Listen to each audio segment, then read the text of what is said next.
Hi everyone, welcome back to the channel. And if you're planning to visit Hong Kong in recent times and wondering what is worth your time, then this video is for you. Because Hong Kong is not just skyscrapers and shopping.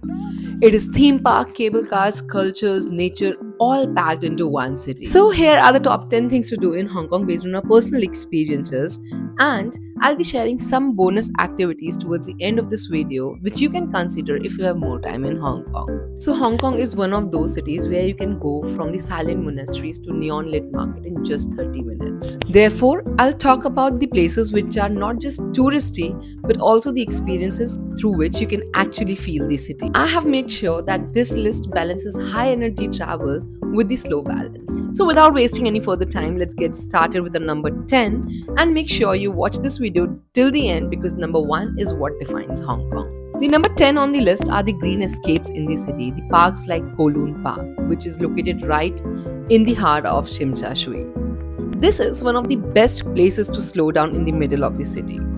Located right next to the busy Tsim Sha Tsui, Kowloon Parks give you a shaded walking path, green lawns, flamingo, birds, and a quiet break from the traffic and crowd. It is free to enter and it is perfect between sightseeing blocks or a reset day activity. The slow exploration takes the number 9th on the list. Make sure that you take out time for exploring streets, cafes, and local life because sometimes the best experiences are not ticket. Hong Kong shines when you slow down.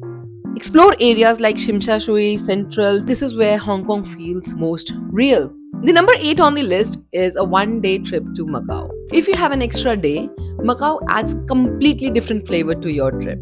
It has Portuguese architecture, casinos, and old town charm. Hong Kong and Macau are very well connected both by ferry and land. The transit is smooth and well organized, and I think it is a good contrast to Hong Kong. The number 7 on the list is shopping and exploring the local markets.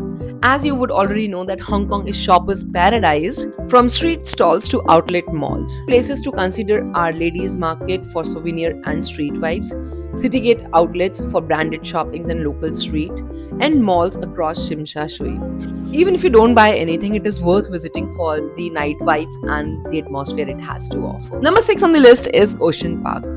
Ocean Park is more adventure and thrill based compared to Disneyland. It is perfect if you enjoy rides, you're traveling with kids, and you look forward to something more action packed. The cable car inside the park, the big rides, and the ocean view offers a very different vibe. If you're short on days and just want to choose one theme park and you're confused between Disneyland and Ocean Park, choose this if you enjoy the rides and thrill more than the character. And if you're traveling with the families, I would highly recommend that you should plan at least one day for Ocean Park.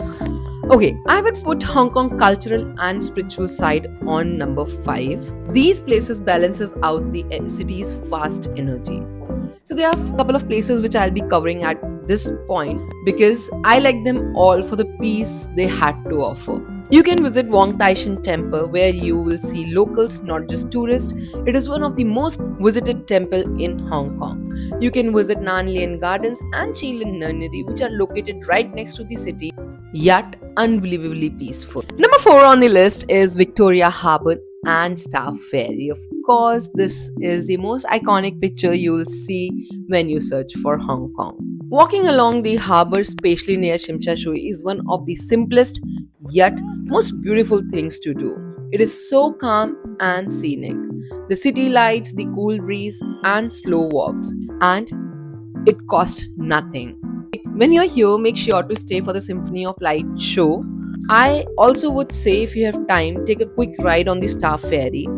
It is not very expensive but a different experience. And number 3 on my list is Hong Kong Disneyland. If you're visiting Hong Kong with the family or you're a Disney adult, this is a must-do thing in Hong Kong. The park is extremely well managed, not too overwhelming, and perfect for a full relaxed day. The queues are organized, the food options are plenty, and the castle area at night is pure magic. My tip here would be to arrive early and plan your rides on the app.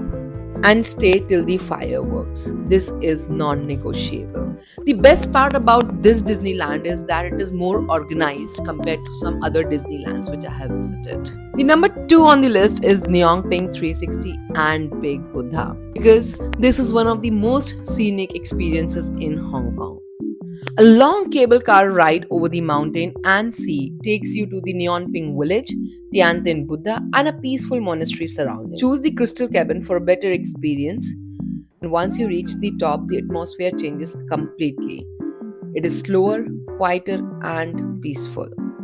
Finally, number 1 on the list is the famous Victoria Peak and the Peak Tram. The view from the top of Victoria Peak is non-negotiable if you are in Hong Kong. You see the entire skyline, harbour and city layout from above, especially stunning around the sunset. The Peak Tram itself is an experience, but be prepared for the queue. If the tram line is crazy, the taxi or buses work just fine because this is Hong Kong's most iconic view and for a good reason. So those are the top 10 things to do in Hong Kong based on my experience. But if you have more time in Hong Kong, I would like to call out few places which you can include in your itinerary, and I'm sure that they would be worth your while. So you can visit the 10,000 Buddhas monastery. It is a beautiful climb lined with golden Buddha statue. It is peaceful, spiritual and very unique. If you have a free half day in Hong Kong, you can enjoy either of the beaches, the Repulse Bay, the Shek Ho Beach, or the Lantau Island beaches. Hong Kong not only have these skyscrapers but a lot of nature as well. If you are someone who loves to hike or you love views without extreme effort, you can try the Dragon's Back hike or the Lantau Island Trail for the amazing sunset or sunrise. You can also visit the Tayo fishing village for the stilt houses, seafood and old Hong Kong charm. Hong Kong is one of those cities where you can design your days exactly how you want to. In the next video, I will show you how to fit all of this realistically into 3-day, 4-night or 4-night, 5-day itinerary so you don't feel rushed or confused. If this helped, please give it a like, save it for later and let me know in the comment what kind of trip are you planning to Hong Kong. Also, if you want a step-by-step, no confusion planning system without opening 20 tabs, I have created a Hong Kong Notion travel planner which includes area-wise stay recommendation, hotel options, activity cards with real cost and timing, ready-made editable itinerary, transport guidance that actually makes sense, and essentials like packing checklist, SIM, money, and food tip. The link to this awesome Notion planner is in the description, so make sure to check it out after this video. That is all for this video. Thank you so much for watching, and I'll see you soon with more travel videos.